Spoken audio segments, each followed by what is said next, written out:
여러분 소설가 이문열 씨라고 아시죠? 그죠? 예, 아마 연세대신 분들은 다 잘 아시는 분인데, 이분이 장편 소설 소설가잖아요. 이분이 쓴 소설 가운데 이 추락하는 것은 날개가 있다라는 소설이 있어요. 이 소설을 원작으로 해가지고 손창민, 강수연 씨가 주연이 돼서 또 추락하는 것은 날개가 있다라고 하는 영화도 만들어지잖아요. 이 내용은 미국에서 이제 대학교 첫사랑을 만났는데 그 자유분방한 그 첫사랑을 감당하지 못해서 뭐 살인하게 된 뭐 그런 내용이에요. 그런 내용인데 제가 뭐 그 영화 이야기 하려고 하는 게 아니고 이 제목이 너무 오늘 본문하고 또 연관이 돼서 그렇습니다. 추락하는 것은 뭐가 있다고요? 날개가 있다고 제목이 이제 그 소설 제목이잖아요.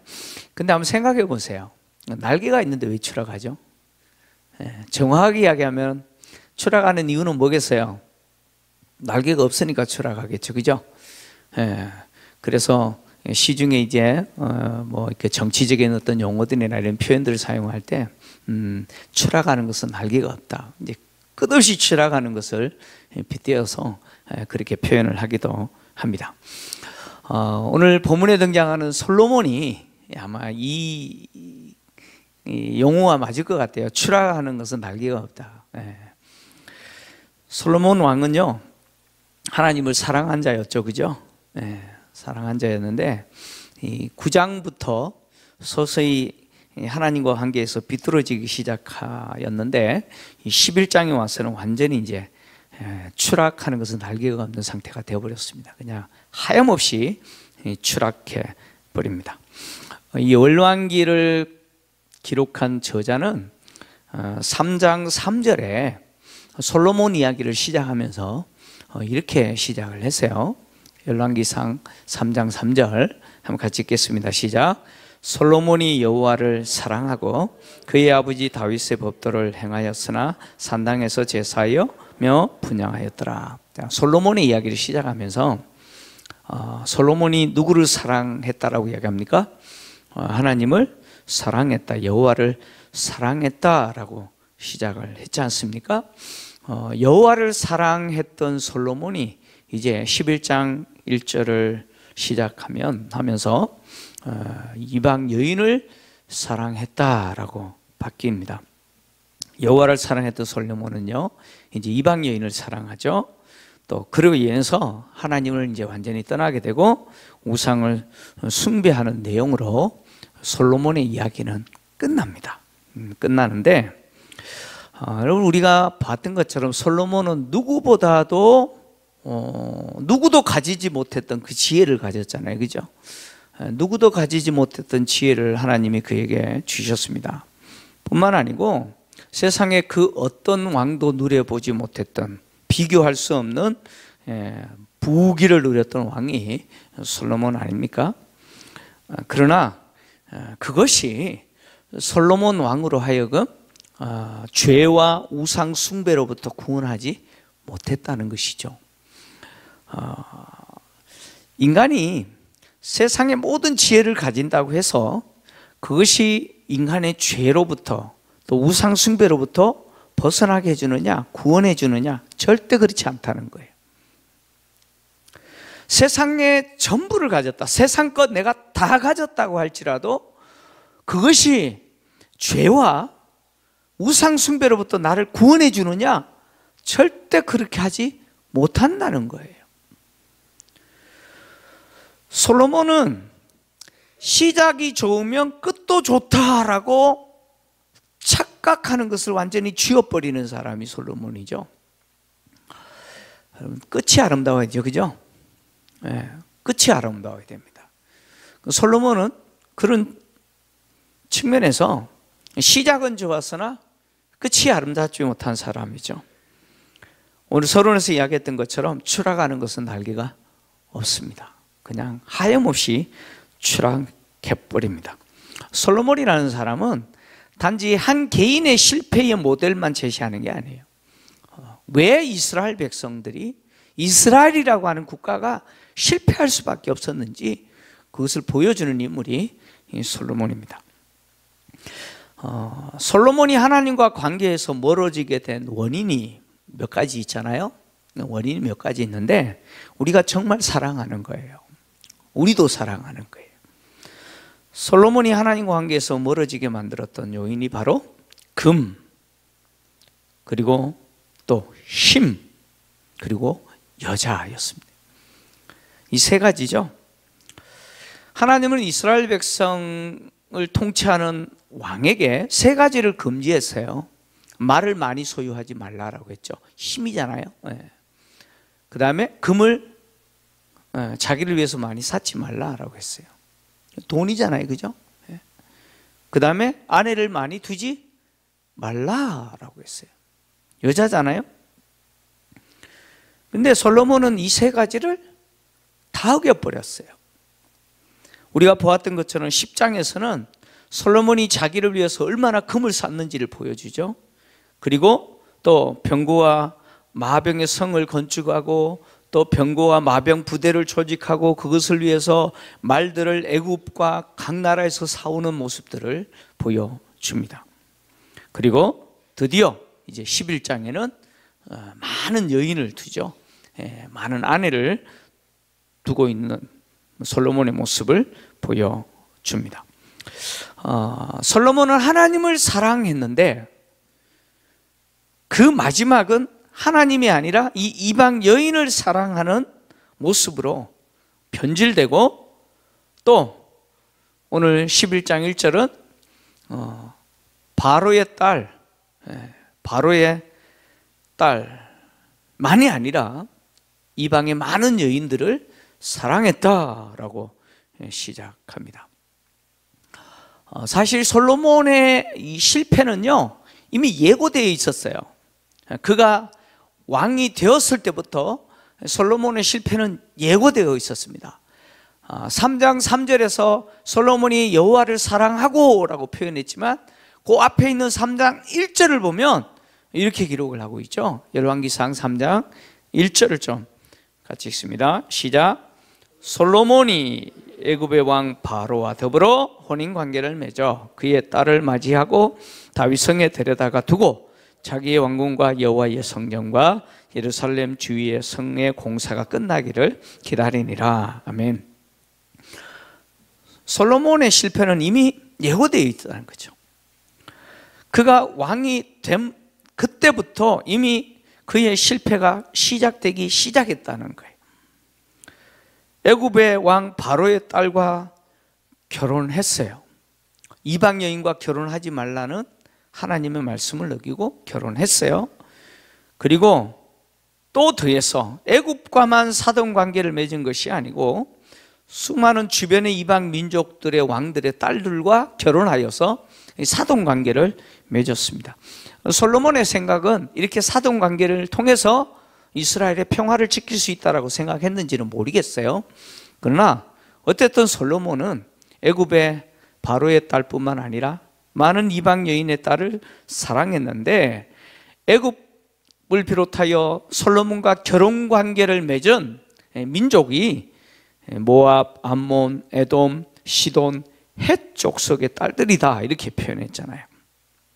이렇게 하여서 솔로몬이 얻게 된 아내는 무려 얼마나 되느냐면, 여러분 얼마나 됩니까? 무려 1000명이나 됩니다. 복도 지지로 많은지라 그죠?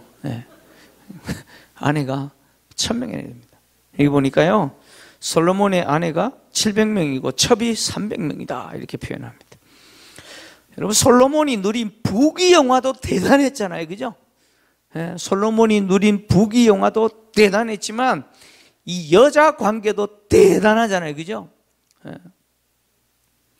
뭐 누구도 범접할 수 없을 만큼 그런 모습을 솔로몬이 보여줍니다. 그런데 솔로몬이 아내로 얻은 이 여인들은 전부 누구예요? 그냥 별 볼 일 없는 여인들이 아니에요. 왕들의 딸이잖아요, 그죠? 왕들의 딸이에요. 각 민족의 왕들의 딸들이라는 것이죠. 솔로몬이 이렇게 이 애굽의 바로의 딸을 비롯하여 이방 민족의 그 왕들의 딸들과 결혼하여 그녀들을 사랑한 것은 하나님이 이스라엘 백성들을 향해서 명령하신 율법을 정확하게 거스르는 거죠. 그래서 2절에서 그것을 지적한 거예요. 오늘 본문 2절에서.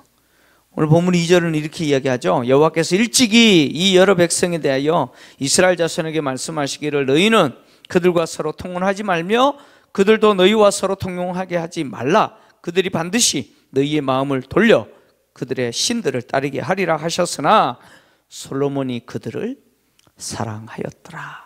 이렇게 이야기합니다. 이 내용은 하나님이 출애굽기와 신명기를 통해서 금하신 명령이죠. 출애굽기 34장 15절에서 16절을 보면 이제 이스라엘 백성들이 가나안 땅으로 들어가게 될 건데, 가나안 땅으로 들어가게 되면 이렇게 하라고 하나님 명령하세요. 한번 읽겠습니다. 시작. 너는 삼가 그 땅의 주민과 언약을 맺지 말지니 이는 그들이 모든 신을 음란하게 섬기며 그들의 신들에게 제물을 드리고 너를 청하며 내가 그 제물을 먹을까 함이며 또 내가 그들의 딸들을 내 아들들의 아내로 삼으므로 그들의 딸들이 그들의 신들을 음란하게 섬기며 내 아들에게 그들의 신들을 음란하게 섬기게 할까 함이니라. 아멘. 하나님 이거 금지하셨어요. 통혼하지 말라고 이야기하신 거죠.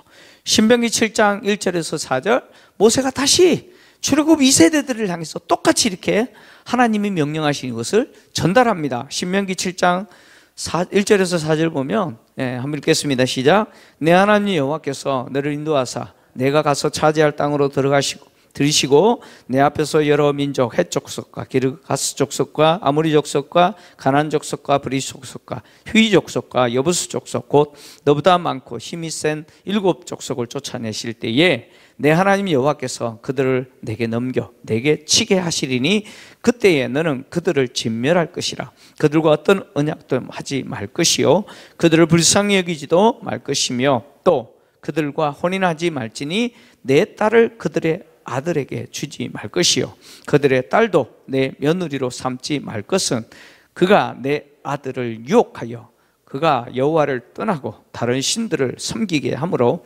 여호와께서 너희에게 진노하사 갑자기 너희를 멸하실 것임이니라.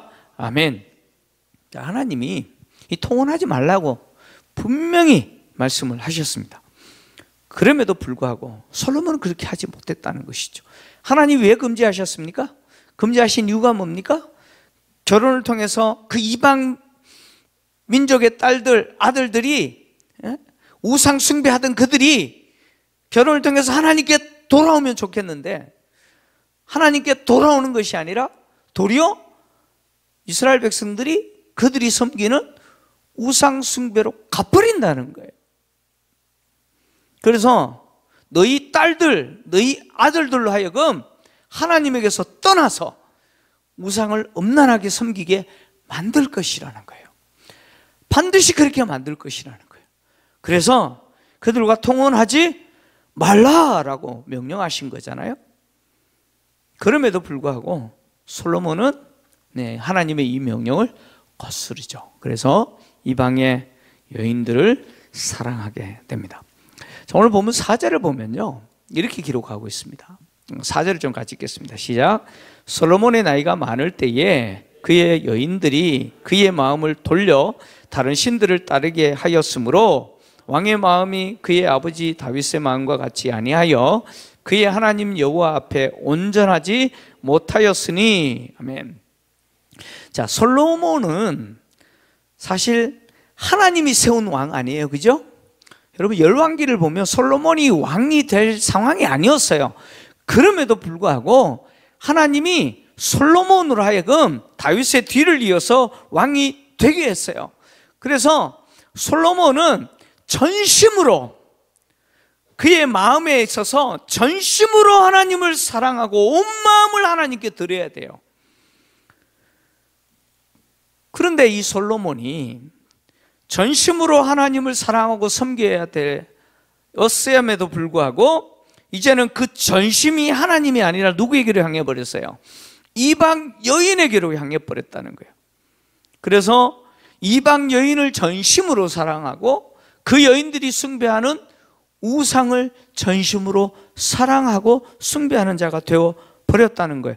더 심각한 것은 뭐냐면 솔로몬이 우상 숭배만 한 것이 아니라 그 숭배하는 우상을 위해서 신당을 만들었다는 거예요. 그러니까 이방 여인들이 숭배하는 그 신들을 위해서 산당이죠. 산당을 건축했다는 거예요. 그래서 암몬 자손의 가증한 몰록을 위해서 산당을 건축하고요. 모압의 가증한 그모스를 위해서 예루살렘 앞 산에 산당을 건축을 했습니다. 그리고 또 다른 이방 여인들이 섬기는 그 신들을 위해서도 똑같이 그렇게 산당을 건축하고 그들을 하여금 숭배하게 했는데 그들만 숭배하는 게 아니라 자기도 숭배를 하게 되었다는 것이죠. 근데 여기 이 그모스도 그렇고 몰록도 그렇고 가증한이라는 표현을 수식어로 사용하잖아요. 그죠? 가증한 그모스, 가증한 몰록이라고 표현했어요. 이 가증한이라고 하는 이 형용사는 어떤 의미냐면 단지 우상 숭배를 하는 그 행위가 가증하다라는 의미만이 아니라는 거예요.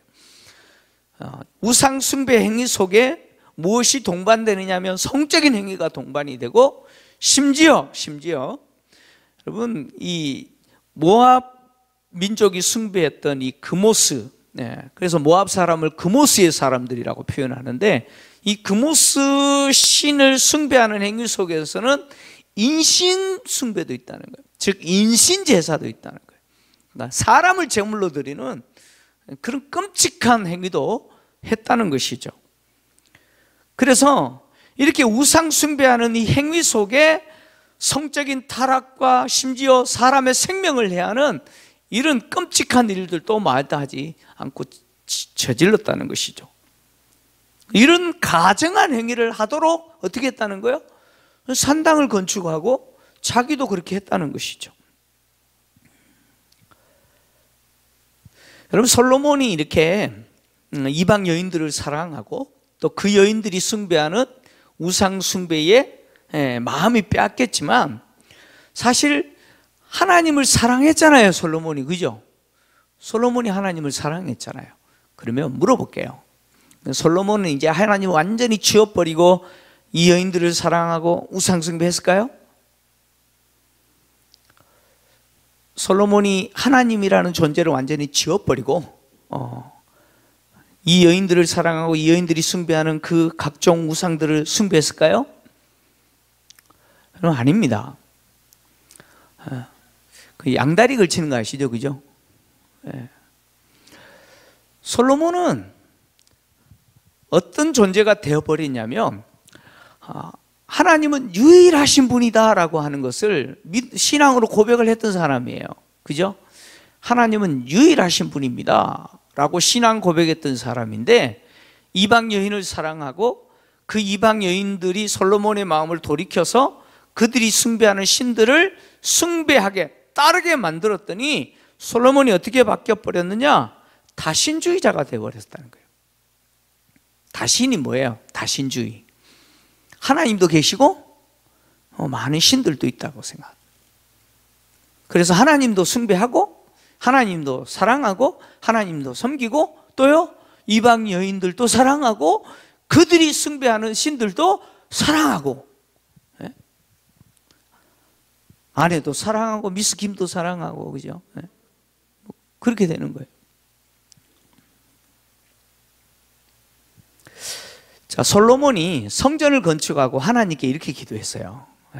어떻게 기도했느냐면 열왕기상 8장 58절 그리고 60절에서 61절을 좀 봅시다. 솔로몬이 이렇게 기도했어요. 자, 같이 읽습니다. 시작.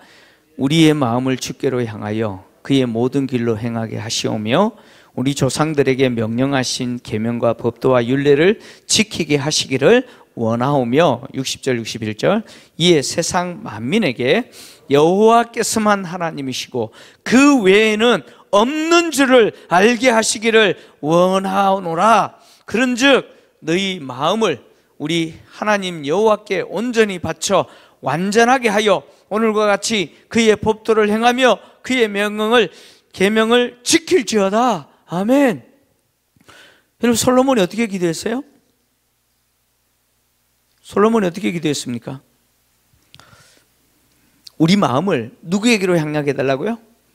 하나님, 여호와 하나님께로만 향하게 하시고 그의 모든 길로 행하게 해 주십시오. 우리 조상들에게 명령하신 법도와 율례를 지켜 행하게 해주세요. 이렇게 기도했어요. 그리고 또 이스라엘 백성들을 향해서 이렇게 선포하는 거예요. 세상 만민에게 여호와께서만 하나님이시고 다른 신은 있어요, 없대요?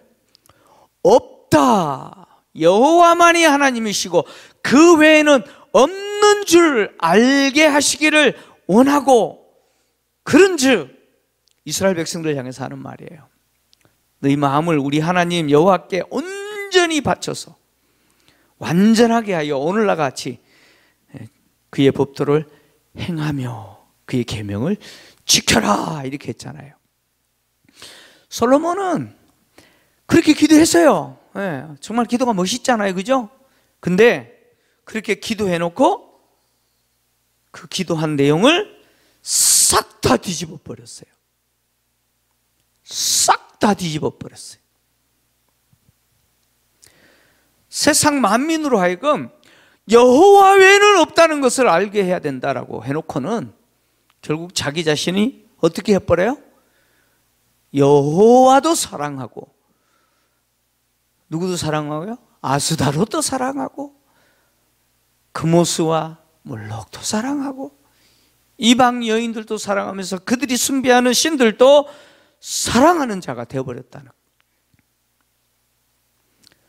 백성들을 향해서 너희 마음을 온전하게 하나님께 드려라 라고 했던 솔로몬이 정작 자기 마음을 어떻게 해버려요?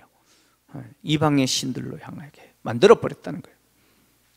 자신이 그렇게 기도해놓고 그 기도한 내용을 완전히 뒤집어 버렸다는 거예요. 성경은 솔로몬이 이렇게 하나님에게서 완전히 돌아선 것에 대해서 이 여인들이 나이가 많았을 때, 솔로몬이 나이가 많았을 때 이 여인들이 솔로몬의 마음을 하나님에게서 완전히 떠나게 만들었다, 이렇게 기록하고 있잖아요. 자, 솔로몬은 젊어서 이방 여인들을 아내로 취했잖아요.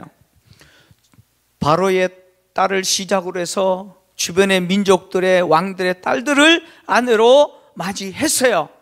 그리고는 나이가 많아졌을 때 하나님에게서 완전히 어떻게 됐다는 거예요? 완전히 떠나버렸다, 그 이야기를 하고 있는 것이죠. 그러니까 솔로몬의 실패는 어느 순간에 그냥 나락으로 떨어진 게 아니라는 거예요. 그죠? 그럼 우리가 살다 보면은 이제 그런 사람이 있어요. 처음부터 악인이 있죠. 처음부터 악랄한 사람들 있잖아요, 그죠? 그런 사람들은 뭐 볼 필요 없어요. 근데 처음에는 되게 잘하다가 시간이 점점 지날수록 악해지는 사람들 있잖아요, 그죠? 솔로몬이 그런 사람이라는 것이죠. 솔로몬은 처음부터 하나님을 떠난 사람이 아니었어요. 솔로몬은 하나님을 사랑했던 사람이에요. 하나님을 사랑하는 사람이었어요. 저는 앞에서 이 8장에서 솔로몬이 기도한 내용이 가짜라고 생각 안 해요. 솔로몬이 그렇게 기도하고 이스라엘 백성들을 향하여서 온전하게 하나님께 마음을 드려라, 세상의 모든 민족들로 하여금 하나님 외에 없다는 것을 보여줘야 된다, 이렇게 기도하고 권면했던 것은 거짓이 아니었다는 거예요. 실제 솔로몬의 마음이었어요. 진실함이었어요. 근데 결국 11장에 와서 완전히 뒤집어 버렸다는 거예요. 왜요? 솔로몬의 시작은 서서히 진행된 거예요. 서서히 진행됐어요. 바로의 딸을 자신의 아내로 삼아서 사돈관계, 애굽과 사돈관계 맺을 때부터 빗나가기 시작했다는 거예요. 근데 그것을 방치했다는 거예요. 처음에 잘못된 것에 대해서 수정하지 않고 그냥 방치했다는 것이죠. 그래서 조금씩 하나님에게서 멀어지기 시작해서 나이가 들었을 때는, 나이가 많아졌을 때는 이제는 어떻게 돼버렸어요? 완전히 하나님에게서 돌아서 버린 자가 되었다는 것이죠. 자신의 죄를 방치한 상태에서 누구를 사랑했어요? 자신의 죄를 방치한 상태에서 그 해결하지 않아요? 그냥 방치한 상태에서 하나님을 사랑하는 거예요. 하나님 사랑 안 한 거 아니에요. 하나님을 사랑했어요. 죄를 방치한 상태에서 하나님을 사랑했어요. 그러니까 처음에는 하나님을 사랑하는 모습이었는데 방치한 그 죄가 어떻게 해요? 점점 새끼치잖아요. 그죠? 그 죄가 새끼치고 계속해서 늘어나죠. 증가하죠. 확장하죠. 그래서 수많은 이방 여인들을 아내로 계속해서 맞이하죠. 결국 방치했던 그 죄가 자기를 어떻게 해버린 거예요? 몰락시켜버린 거예요. 죄를 방치하고 솔로몬은 하나님을 사랑하려고 몸부림친 사람이에요. 하나님을 사랑 안 하려고 한 거 아니에요. 사랑하려고 몸부림쳤어요. 근데 방치한 그 죄가 결국 솔로몬으로 하여금 하나님께서 완전히 떠나게 만들어 버렸다는 거예요.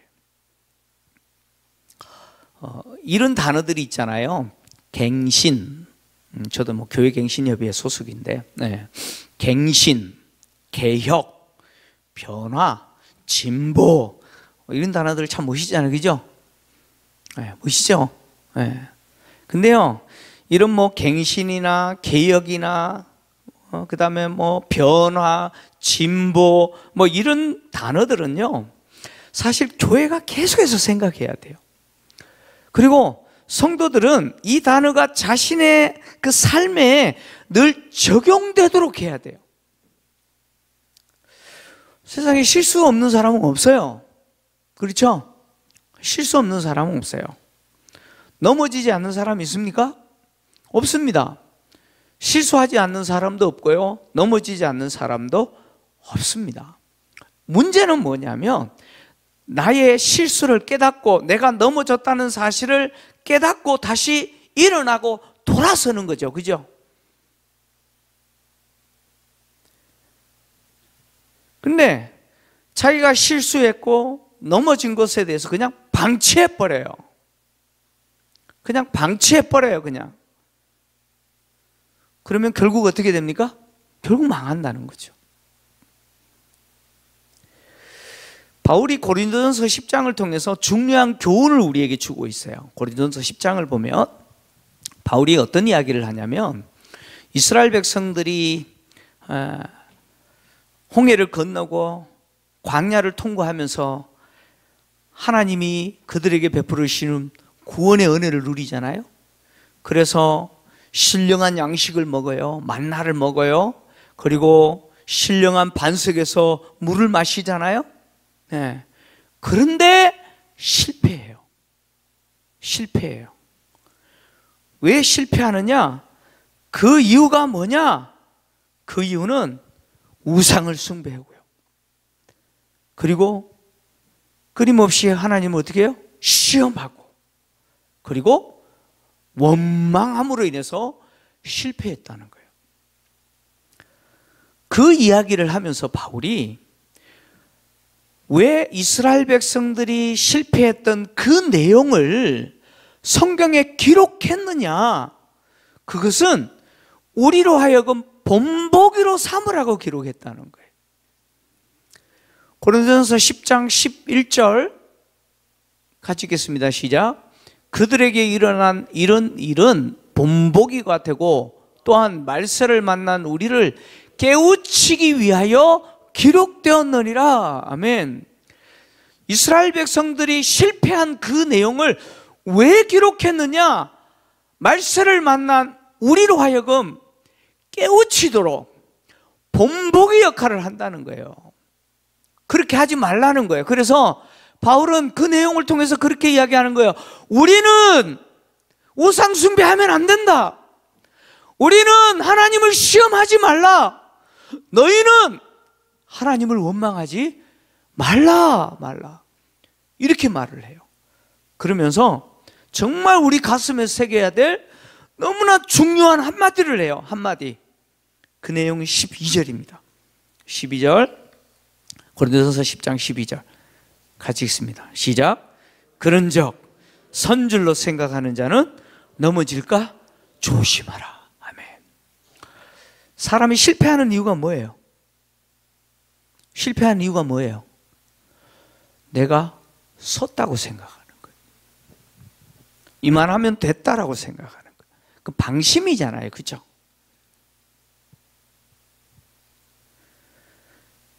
솔로몬이 그런 거예요. 솔로몬의 실패는 이런 겁니다.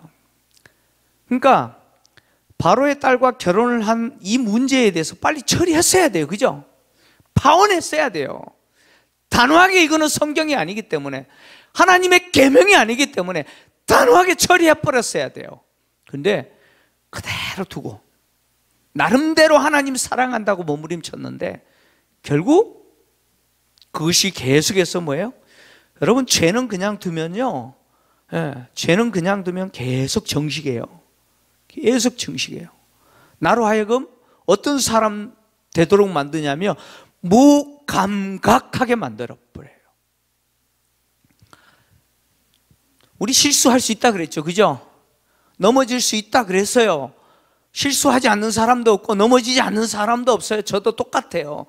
근데 중요한 것은 그 실수했고 넘어진 그 내용에 대해서 어떻게 해야 돼요? 내가 알았다면 처리해야 돼요. 그 문제 그냥 방치해버리고 아무리 하나님 사랑한다고 몸부림쳐도 결국은 어떻게 되느냐? 실패한다는 거예요. 실패한다는 거예요. 여러분, 세상은 성공에 환장했잖아요. 그죠? 이런 표현 사용해서 죄송한데 세상은 성공에 미쳐 돌아가고 있어요. 그냥 환장했어요. 여러분, 세상이 말하는 성공이 뭡니까? 세상이 말하는 그 성공이 뭐예요? 돈과 명예와 권력과 쾌락 아닙니까? 이게 세상이 말하는 성공 아닌가요? 이거 가지려고 세상은 미쳐 돌아가고 있는 거 아닌가요? 이것을 소유하고 이것을 누리는 것이 세상이 말하는 성공의 전부 아닌가요? 세상 사람들은 이것을 목적으로 살아가잖아요. 솔로몬의 실패도 그런 것이죠. 하나님을 사랑하는 마음이 없었던 건 아니에요. 그런데 솔로몬의 마음에 하나님을 사랑하는 마음도 있지만 또 한편으로 뭐예요? 이런 것들이 있는 거예요. 돈과 명예와 권력과 그리고 여자, 이런 것들을 마음에 그냥 내버려 두고 하나님을 사랑하는 거예요. 하나님을 사랑하는 마음도 있지만 또 한편으로 돈을 사랑하고 권력을 사랑하고 쾌락을 사랑하는 거예요. 그러면 하나님을 사랑하는 마음이 돈을 사랑하고 명예와 권력을 사랑하고 쾌락을 사랑하는 나의 마음을 짓밟고 억누르고 그것이 힘을 발휘하지 못하도록 꾹 밟고 있느냐? 그게 아니라는 거예요. 하나님을 사랑하지만 돈을 사랑하고 명예를 사랑하고 권력과 쾌락을 사랑하면 사실 하나님을 사랑하는 것이 아닌 것이죠. 여러분, 하나님 사랑하는 게 아니라는 거예요. 솔로몬의 실패는 여기에 있는 것이죠. 사실 솔로몬의 실패가 저에 대해서 경고하는 거예요. 여러분, 돈이나 명예나 권력이나 쾌락이라고 하는 이 세상적 성공의 가치에 가장 노출되어 있는 사람이 누구예요? 누굽니까? 여러분보다 제가 더 노출되어 있는 거예요. 그죠? 제가 여기에서 자유롭다라고 말하는 게 아니에요. 솔로몬의 이야기는 저에게 하는 것이죠.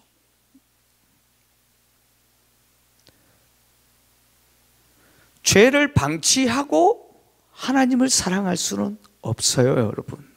꼭 기억하십시오. 그냥 죄를 방치해 놓고 그 문제 처리하지 않고 저 하나님 사랑합니다.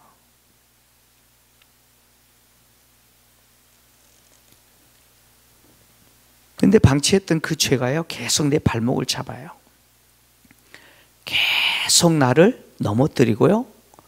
결국은 나로 하여금 죄에 대해서 무감각하게 만들고요. 결국은 나로 하여금 하나님을 사랑하는 자가 아니라 내가 방치했던 그 죄를 사랑하는 자가 되게 만든다는 거예요. 그래서 바울은 그렇게 경고하는 거예요. 선줄로 생각한 자는 넘어질까 두려워하라는 거예요. 끊임없이 자기를 점검하라는 거예요.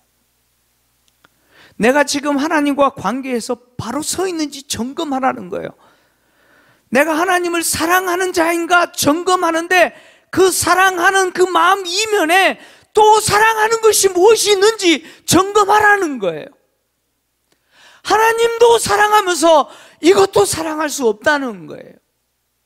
하나님을 사랑하는 자는 다 내려놓고 하나님만 사랑해야 된다는 거예요. 그래야 그 사랑이 진실하고 그 사랑이 나로 하여금 솔로몬과 같이 이렇게 추락하는 것은 날개가 없어버리는 이런 비참한 비극적인 그런 끝이 좋지 않는 이런 모습이 되지 않게 한다는 것이죠. 여러분, 우리는 끊임없이 회개해야 돼요. 왜냐하면요, 제 안에도 그런 게 있어요. 돈 얼마나 좋아하는지 몰라요, 제가. 우리 목사님은 돈 싫어하실 거예요. 아니, 돈 되게 좋아해요. 돈 좋아해요. 저 안에도 돈 사랑하는 마음이 있어요. 명예, 권력, 끊임없이 사랑하는 마음이 있어요. 쾌락도 마찬가지고요. 저 안에 그런 게 있어요. 근데 이런 것들을 그냥 방치하면서 하나님을 사랑할 수가 없어요. 이런 것들을 그냥 두고서 목회할 수 있겠죠. 장로 직분 감당할 수 있고 권사 직분 감당할 수 있고 하나님 내게 주신 그 역할을 할 수 있어요. 근데 결국 그것이 나에게 무슨 유익이 되겠습니까?